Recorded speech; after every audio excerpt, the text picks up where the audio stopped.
삭제된 역사 파일. 오늘은 1943년 해글리 우드 느릅나무 미제 사건에 대한 이야기입니다. 제2차 세계대전의 화염이 전 유럽을 뒤덮고 있던 1943년 봄, 영국의 심장부 버밍엄 외곽의 한적한 숲속으로 4명의 소년이 은밀하게 걸어 들어갑니다. 전시 식량 배급제 때문에 굶주리던 소년들이 야생새의 둥지를 털어 배를 채우려고 사유지에 무단 침입한 것이었죠.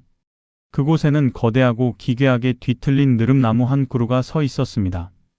더 높은 곳을 탐색하기 위해 나무 위로 기어 올라가 뻥 뚫린 고목 내부를 내려다본 한 소년은 어둠 속에서 하얗게 빛나는 물체와 마주합니다. 처음에는 동물의 뼈인 줄 알고 나뭇가지로 툭툭 건드렸는데 이내 사시나무 떨듯 떨기 시작하죠. 뒤엉킨 머리카락과 이빨이 고스란히 박힌 인간의 두개골이 자신을 똑바로 응시하고 있었거든요. 여기서 아주 기묘한 역사적 모순이 발생합니다. 당시는 매일 수천 명의 민간인과 군인이 폭격으로 죽어나가고 수많은 이들이 흔적도 없이 사라지던 대살육의 전쟁 한복판이었습니다. 그런데 왜 영국 사회는 이 한적한 사유림에서 발견된 단 한 구의 신원 미상 유골에 반세기가 넘는 시간 동안 집착하며 오늘날까지 역사상 가장 논쟁적인 미제 사건으로 남겨두었을까요? 전쟁통에 흔히 벌어지는 군인들의 강력 범죄나 불황자의 사고사 아니냐? 라고 생각할 수도 있습니다. 하지만 아닙니다. 이 사건은 평범한 범죄로 치부하기엔 법의학적 상태가 너무나 기괴했고 심지어 오컬트적 징후와 국가 안보를 뒤흔들 거대한 스파이 기밀이 얽혀 있었거든요. 국가가 필사적으로 은폐하려 했던 느릅나무 속 여인의 충격적인 실체, 지금 시작합니다. 발견된 육골은 즉시 법의학의 권위자인 버밍엄 대학교의 제임스 웹스터 교수에게 보내집니다. 그리고 웹스터 교수의 정밀 부검을 통해 이 여인의 신체적 프로필이 아주 구체적으로 드러나기 시작하죠. 우선 육골의 주인은 약 35세에서 40세 사이의 여성이었고 키는 약 152cm 정도로 당시 기준으로도 꽤 왜소한 체격이었습니다. 특이한 점은 생전에 출산을 한 적이 있었다는 사실과 아래턱의 치아가 심하게 어긋나 있는 심각한 부정교합을 앓고 있었다는 점이었습니다. 치아 기록만 확인하면 신원을 즉시 밝혀낼 수 있을 것 같았지만 전쟁통에 영국의 수많은 치과 기록들이 이미 소실되거나 뒤섞인 상태라 아무런 소득을 얻지 못했습니다. 그럼 이 여인은 도대체 왜 어떻게 죽은 걸까? 라는 의문이 당연히 들 수밖에 없겠죠. 웹스터 교수가 밝혀낸 사인은 아주 잔혹했습니다. 피해자의 입안 깊숙한 곳에서 기묘한 복숭아색 천 조각이 발견되었거든요. 범인이 여인의 비명을 막고 살해하기 위해 목구멍 속으로 천을 강제로 밀어 넣었던 겁니다. 즉, 타살에 의한 질식사였던 셈입니다. 그녀의 옷차림 역시 아주 구체적이고 기묘했습니다. 발견 당시 여인은 저렴한 모조 가죽 신발을 신고 있었고 푸른색과 녹색이 섞인 싸구려 코트를 입고 있었습니다. 결정적으로 손가락에는 진짜 금이 아닌 가짜 도금 반지가 끼워져 있었죠. 전쟁 시기라는 특수성을 감안하더라도 그녀의 행색은 결코 부유한 계층이 아니라는 점을 명확히 가리키고 있었습니다. 하지만 이상하게도 이 왜소하고 평범한 여인의 신원을 아는 사람은 영국 전역에 단 한 명도 나타나지 않았습니다. 그런데 이 사건에서 가장 소름 돋는 부분은 범인이 육골을 유기한 타이밍과 그 정황입니다. 법의학 부검 결과에 따르면 여인의 신체는 사망한 직후, 즉 사후 강직이 시작되기도 전에 아직 온기가 남아있는 상태에서 느릅나무 고목의 좁은 틈새 속으로 밀려 들어간 것으로 밝혀졌습니다.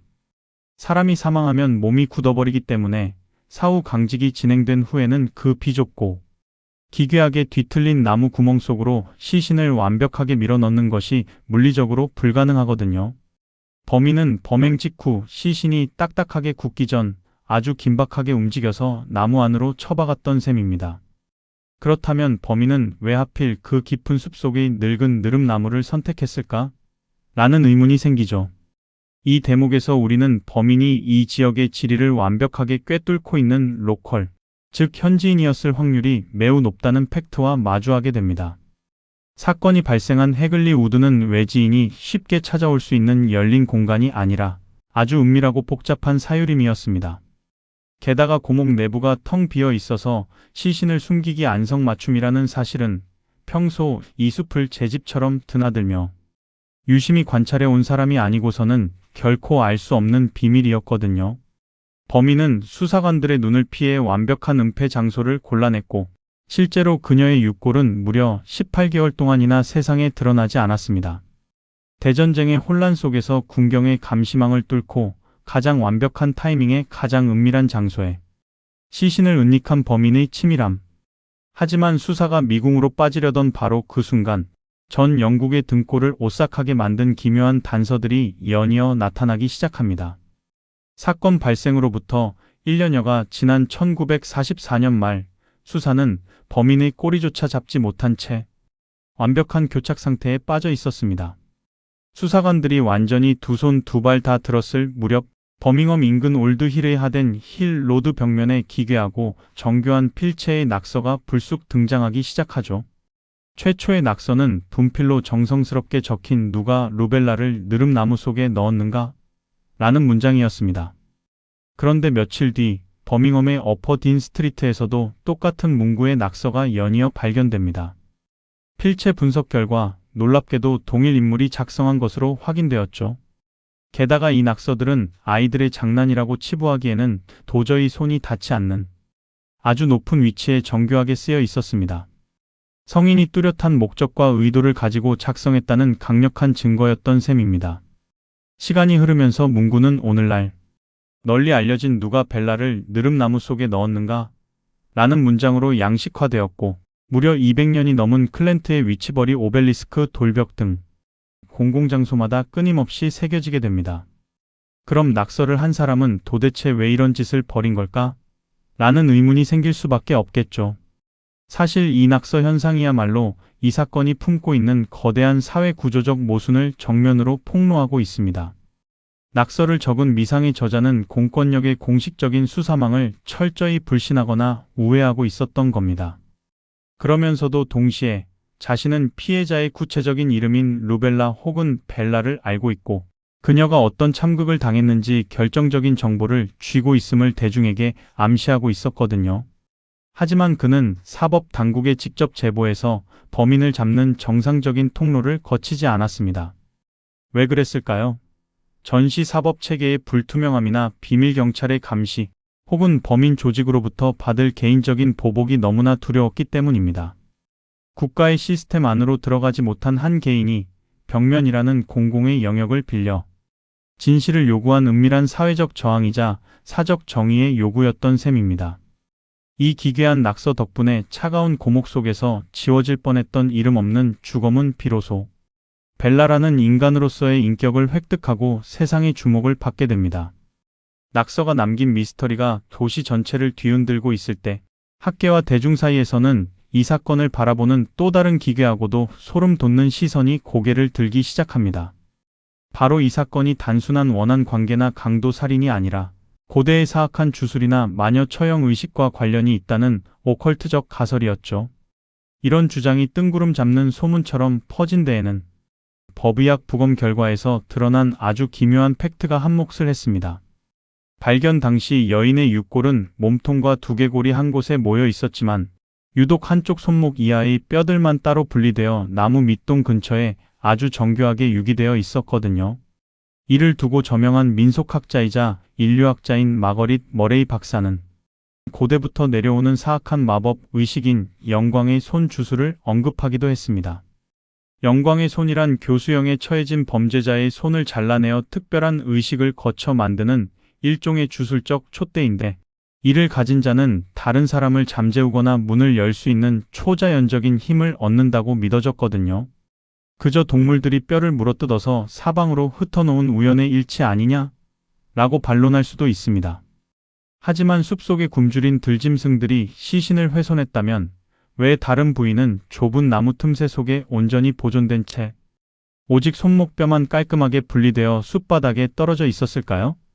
게다가 하필이면 시신이 매장된 나무의 종류가 고대 유럽에서 마녀를 가두거나 악령을 봉인할 때 제물로 삼던 늙은 느릅나무였다는 사실도 사람들의 공포를 자극하기에 충분했습니다. 제2차 세계대전이라는 최첨단 과학 전쟁의 한복판에서 영국 사회는 돌연 중세시대의 마녀 재판과 사술의 유령을 마주하게 된 셈입니다.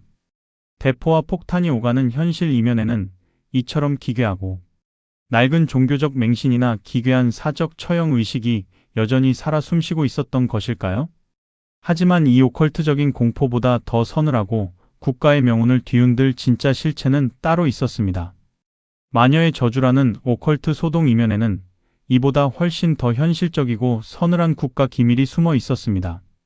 사건 발생으로부터 10년이 지난 1953년 영국의 일간지 기자였던 윌프레드 바이포드 존스에게 한 통의 비밀스러운 편지가 배달되죠. 안나라는 가명을 쓴 여성이 보낸 이 편지에는 국가안보를 송두리째 뒤흔들 독일 정보부의 간첩망 정황이 너무나도 구체적으로 적혀 있었습니다.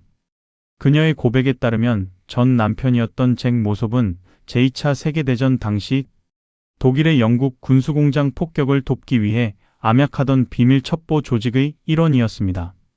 그리고 그 조직의 핵심에는 네덜란드 출신의 스파이 반 랄트가 있었죠. 그저 관심을 끌고 싶어 하는 정보원의 뜬구름 잡는 제보 아니냐? 라고 생각할 수도 있습니다. 하지만 아닙니다. 편지 속에는 수사관들의 온몸을 얼어붙게 만든 치명적인 팩트가 들어 있었거든요.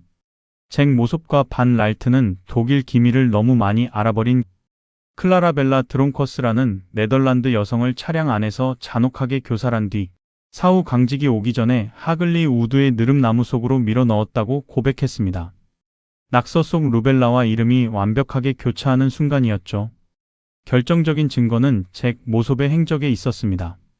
그는 느릅나무 구멍 속에서 시신이 자신을 똑바로 내려다보는 끔찍한 환각과 악몽에 시달리다 1942년 정신병원에서 급사했습니다. 여기서 시청자 여러분이 주목하셔야 할 소름 끼치는 진실이 있습니다. 4명의 소년이 숲속에서 육고를 처음 발견한 것은 1943년 봄이었습니다. 그런데 잭 모섭은 그보다 1년 전인 1942년에 이미 나무 속의 시신을 언급하며 미쳐 죽어갔던 겁니다. 오직 범인과 내부자만이 알 수 있는 비밀이 국가의 레이더망을 피해 세상 밖으로 새어나온 셈입니다. 하지만 영국 정부와 사법당국은 반 랄트의 실체를 끝내 추적하지 못했다며 수사를 영구히 종결시켰습니다. 과연 첩보망 노출을 두려워한 MI5와 정보기관의 은폐였을까요? 아니면 전시의 혼란이 낳은 행정적 무능이었을까요? 결국 해글리 우드의 느릅나무는 수많은 죽음이 당연시되던 거대한 전쟁의 폭력 속에서 한 인간의 존엄성이 어떻게 지워지고 묻힐 수 있는지를 보여주는 서글픈 역사의 증거인 셈입니다. 국가라는 거대한 톱니바퀴가 돌아가는 동안 차가운 고목 속에서 외롭게 썩어가야 했던 여인 벨라. 그녀의 비극적인 죽음과 그 배후를 둘러싼 진실은 80년이 지난 오늘날까지도 우리에게 끊임없는 질문을 던지고 있습니다. 과연 누가 벨라를 느릅나무 속에 넣었을까요? 삭제된 역사 파일이었습니다.